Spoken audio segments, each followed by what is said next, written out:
दुई अंक विशिष्ट जेकोसी संख्यार वर्ग निर्णय पर आम प्रथम संख्यार अंक गुड़िकर वर्ग निर्णय कर लिखा। एठारे अंक दुई हेले 6 और 4, 6 वर्ग हो 36 और 4 वर्ग हो 16। यापर आम संख्या दुईर गुणफल निर्णय कर तार दुई गुणा कर लिखा। संख्या दुईर गुणफल हो 6 गुणन 4, 6 6 24, 24 दुई गुण है 48। यहाँ एकक को बाद दे तापर लिखा, एकक को फांका रखा, तापर 48 को लिखिदेले। यापर या जुग कले आमर वर्ग बाहर।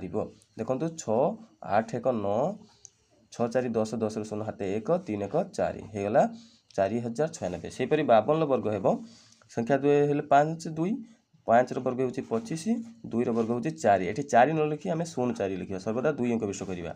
और ए दुईर गुणफल ए 5 दूने 10, 10 दुई गुणा हो 20, 20 को एकक छाड़ी आम लिखले। यापर जोग करवा। यही आपड़ 83 वर्ग निर्णय कर लिखिपारे और यही टिप्स पाइबा आम चैनल को सब्सक्राइब।